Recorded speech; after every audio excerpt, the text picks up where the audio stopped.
How's it going, everyone? Welcome back to another update video of the Righteous Fire Juggernaut in our group private league. So just wanted to go over a few upgrades that I made and talk about the switch over to the Saffles frame. So since last video, we got one sanctified relic, pretty terrible, but we'll take the increased attack speed for shield charge. Our scepter is the same. Our helmet is actually a really big upgrade. So one of my buddies found an eye level 89 royal version net that was a 100% armor base. 434 is the max. And I actually had a Redeemer's Exalted Orb. So I was able to use that to give it influence, and then I was able to use the Hortecraft Station to randomize the influence types for 1,000 blue life force each roll, and we hit it in a few rolls. So that gave us our a really nice Elder Helm, and what I also didn't realize was you can take any size stack of the essence of delirium, hysteria, horror, or the last ones I can't remember, and you can actually also use those on the harvest bench to change a stack of essences into a different type of the same tier. So I was able to change all of my corrupted essences into Essence of Horror, which when used on a helmet gives socketed gems deal 30% more elemental damage. So when using those essences, you guarantee that one mod, and an Elder Helm has a chance to roll socketed gems are supported by burning damage or concentrated effect. We hit burning damage. I think we had 7 essences. I guess we hit it in 6 because I have one left over, and we were able to craft life. So for now, I kept it until we stack up a couple more of those essences. I'll go over the ring first, and I'll talk about the amulet later. This ring was just a bit more resistance and life than our previous ring that was giving us frenzy charges. But we really needed to have a bit more resistance, and I also do value all that extra chaos resistance as well.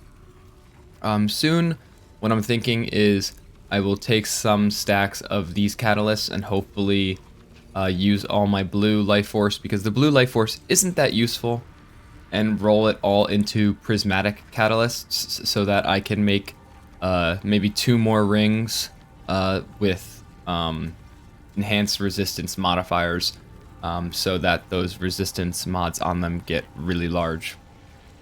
Our boots, of course, you could see the Legacy of Fury have been acquired. I did not get them on my first kill, but one of my buddies did, and they had a pretty nice unveil, 46% increased effective Scorch and 40% chance when you kill a scorched enemy to burn each surrounding enemy. So that's actually a max roll on the spread, chance to burn each surrounding enemy, and a pretty good high-end roll on the increased effective Scorch. So definitely happy with that. I actually did my first Maven kill with the previous helmet that I was using, which was this one with the +2 socketed AoE gems. And these boots, which, you know, weren't really giving me any damage. I did record that kill. It took about 15 minutes, and I really scuffed the arena, but we managed to clutch out the kill. And then I'll go over my flask quickly, because we did upgrade the flasks a little bit. So this Corona flask now has 2 charges, gain 2 charges when I'm hit by an enemy, and it has 64% reduced effective curses on me. The Ruby flask is the same. My Quicksilver flask now is gain 3 charges when I'm hit by an enemy, and 60% increased armor during the flask effect. And this Amethyst Flask is now gain 2 charges when you're hit by an enemy, and 53% reduced effective curses on you during effect. I like having that complete curse immunity, or even if only one of my flasks is up, I still have a lot of reduced effective curses on me. So, one of the biggest changes around the gear that we did was switching over to the Sappho's frame and incorporating Tempest Shield and Skitterbots and dropping Purity of Elements. So I just wanted to go over, how I did that and things to note when doing that change. So first, you're going to need an amulet that you're comfortable allocating Charisma on. This is the same amulet I was using before. It's got res, fire skill gems, and life. I don't know how much better of an amulet I'll be able to get in our private league. So I just decided to anoint Charisma onto this amulet. And Charisma is really important because it gives you that 16% increased mana reservation efficiency of skills. What that does is it allows you to drop Purity of Elements and instead run Tempest Shield and Skitterbots without having any enchant on your helmet or any mana reservation anywhere else. When you do that change, you can actually drop the mana reservation efficiency jewel you would have been using when you were running Determination, Purity of Elements, and Malevolence. So I think now I just have a jewel. Luckily, we dropped this fractured burning damage jewel, and we did reforge fire a few times, and then ended up hitting fire dot multi and increased fire damage. And then with a jewel down here, we ended up, I think we were actually reforging life, and I ended up hitting dot multi, max life, and burning damage. So you see we don't have any reservation efficiency jewels.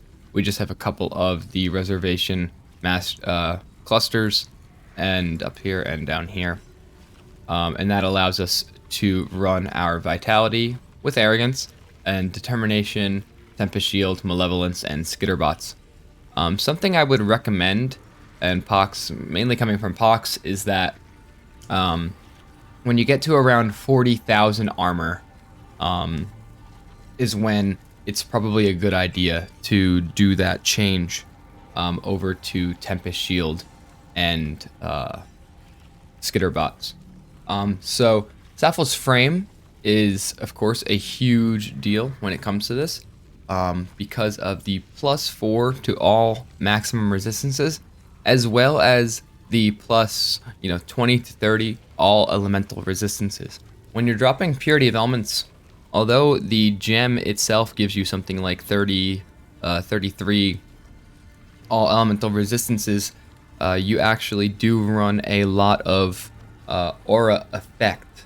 So it's giving you actually a good amount more than 30% to each elemental resistance. But the Sappho's frame really makes up and really helps you cover those resistances.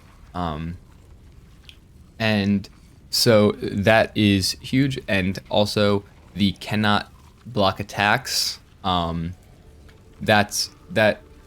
is kind of negated by the Juggernaut's ascendancy here, Unbreakable, which is that body armor, or 8% of your armor is applied to fire, cold, and lightning damage taken from hits. So that's attacks and spells. Obviously, we have a lot of physical mitigation, and now we are at 85 fire resistance, 83 cold resistance, and 83 lightning resistance. And we have a 54% chance to block spell damage. So this makes us really tanky, and it is definitely feeling really good while mapping.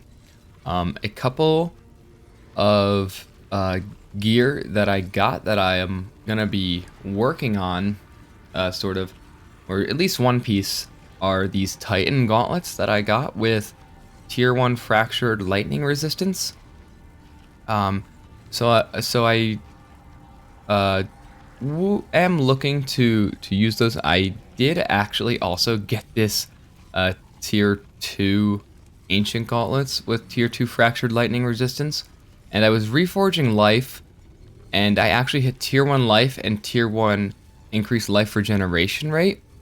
Um, but at the moment I actually needed these gloves. These gloves were giving me a bit more life and some flat regen, which I thought was nice. And the I just wasn't sure about switching over to these yet, so I didn't. And then we ended up dropping these Titan gauntlets, which are a better base. So we will try to get some reforged lives on those and see what happens. Something I'm also looking out for is actually a Royal Bergenet that is item level 82 or 83. After looking at the mod pool on PoEDB, I realized that an 85 and above helmet can actually roll a few mods that we don't really care about. And really the only important ones that we care about come exactly at 82. But running tier 16s, we won't really be able to get an item level 82. So I'm looking for an item level 82 or 83 within the 99 percentile of that armor. So it's probably 432 to 434.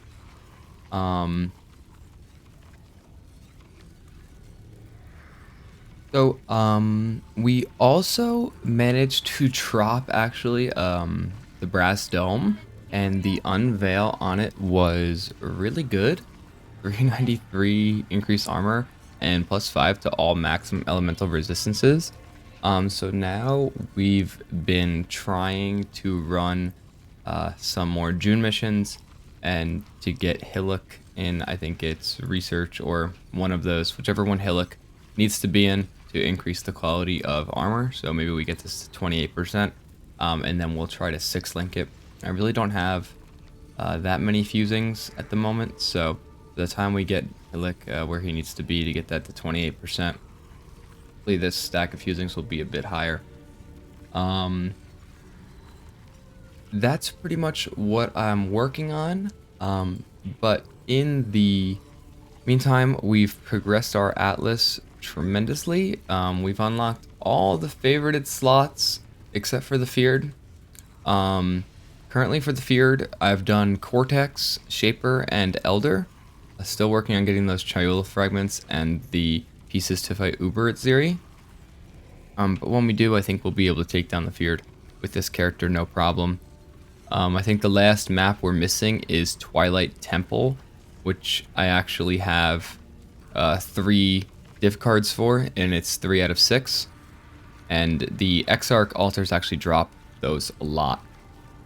So we've got Crimson Temple favorited, of course, going for that Apothecary card.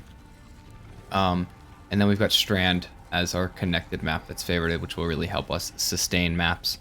Now that we have 4 Watchstones, or Voidstones, sorry. Our Atlas tree, something I should have pointed out a little bit earlier is that when doing the switch actually to the Malevolence and Skitterbots, the Atlas tree is pretty important because you're looking to probably drop Unwavering Stance, because when you drop Purity of Elements, you're no longer immune to elemental elements, of course, so you need to switch your Pantheon over to the Soul of the Brine King, and you need to make sure that you have, I would say at least 1 Divine Vessel to get that 100% chance to avoid being frozen. But ideally, you would like all 3 of these to buff the Brine King. The 30% increased stun and block recovery is nice, and so is the 50% reduced effective chill on you. And we also unlocked the Corrupting Blood cannot be inflicted on you if you have at least 5 Corrupted Blood debuffs on you for the Soul of Relikash. But something that is important is when you switch to the Tempest Shield+Skitterbots, these 2 nodes, +5 to all elemental resistances and +15 to all elemental resistances, really help you get your resistance capped. At the moment, I'm even still taking plus 15 to all elemental resistances in the elemental mastery, and that just barely puts me over the cold resistance cap. Maybe we'll increase our armor a little bit, our gear a little bit, and actually be able to switch this over to the exposure you inflict applies at least negative 18. But for now, this is what the tree is looking like. We still need these dexterity nodes, and so hopefully maybe we'll get a bit more dex on our gear, and we'll be able to drop those. With another level or two, we'll get this extra endurance charge. But yeah, that's how the tree's looking. We've dropped the call to arms. We are still using Infernal Cry. You know, pressing one button to cover an enemy in ash is quite nice. So with all this gear right now, our PoB is sitting at around 2.3 million Shaper DPS, or whatever it's called in PoB these days. But let me show off the Atlas passive and kind of go into what we plan on doing here. We are at 128 out of 132. We have that one more point from the Twilight Temple. We have 3 more points from Maven. That's going to be the Feared, it's going to be the Hidden, and it is the Forgotten. I have 2 distant memory maps right now. So working on getting the last 2. And I think I have 1 Breach Stone completed. Yeah, Eshes. We're close to Zoth, very close to Tall, not very close to All Nettle or Chayula. So maybe specking into Breach for a little bit to help get those quickly, because we're already so close over here. And then specking out, because we do have so many Orbs of Unmaking from running the Exarch altars. So at the moment we're still in Kirek. Probably will be in Kirek until we get that Twilight Temple, just in case we get it from one of the rerolls. And I'm in singular focus now, and stream of consciousness. So my plan is to run all the toxic sewer maps that I have stacked up, and hopefully get a good sizable amount of Crimson Temples to start doing some Crimson Temple maps with. So that's pretty much it for the gear. We have been doing the Sanctum. I have got a couple of these new relics stacked up, which I think will be pretty nice. This gain 45 inspiration at the start of each floor, and gain 50 inspiration when you receive an affliction, and 35 maximum resolve when you use a fountain. These 2 are going to be really nice for my next run, but right now we are in the middle of a run. So let me put this map in here. We're still running Exarch, and we are running Fortune Favors the Brave. Soon I think I'll be dropping some of the shaping nodes, being that with 4 Watchstones you really don't need all the shaper nodes. But I'm going to check how it is for a few maps with singular focus, and see how it goes. So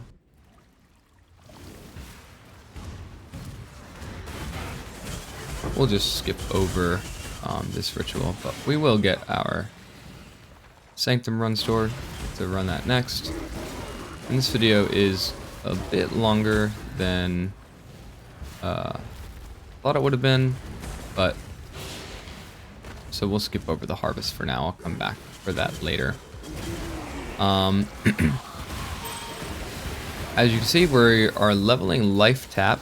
I think something I forgot to point out was that we actually hit a level 21 Righteous Fire. I think in 7, we had 7 gems to corrupt, and we hit 1 level 2120, and we also hit a level 2120 Fire Trap as well. So now we are leveling Life Taps, because we do need two Life Taps to be able to put 1 on our Righteous Fire and 1 on our Fire Trap. So in the case that we hit 2, at least that will be something that we actually can benefit from. And then after that, we'll figure out what we're doing next.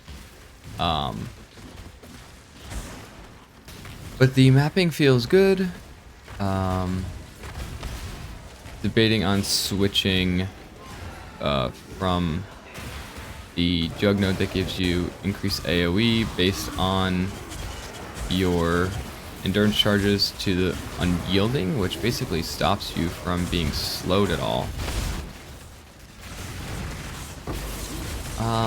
We're pretty tanky, and these are getting to be pretty juiced maps. I have Harbingers on. I think I might spec into Harbingers a bit more. But we'll have to see how these next few maps feel. Can't even really see what's going on here. I'm not sure if I killed the map boss. I think I did. Yep. Still picking up Crimson Jewels. I have a lot of them that I'm going to be corrupting. Maybe hit that Rain of Splinters. But we will see about that.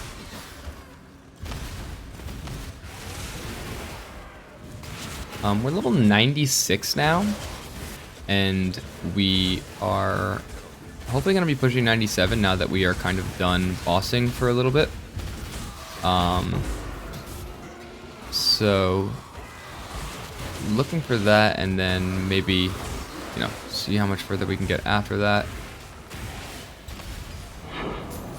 But the goal is to see how these maps feel, and then refine our Atlas as necessary. Our Atlas passive, I should say, as necessary. So 12 monsters remaining. We will call the video there. Hope you guys enjoyed it. If you have any questions, definitely leave them down in the comments below. I can't really take credit for this build. This is all Ox. So definitely check him out. And he's got some great resources for learning how to play this skill and now its ascendancy. So thank you all for watching. If you liked the video, please remember to like, comment, and subscribe. I'll see you in the next one.